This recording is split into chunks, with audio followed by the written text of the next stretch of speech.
La distància més curta entre dues mirades és la línia que furga en la intersecció de dues esperes. El record, aturat per l'estranyament, emergeix del batec de la paraula suspesa, de la veu oculta de la incertesa.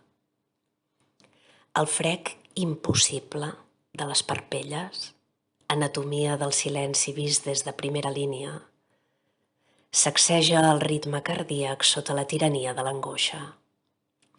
Es fa palès aleshores l'univers sense curvatura i la circumval·lació del cor, fonemes del desig.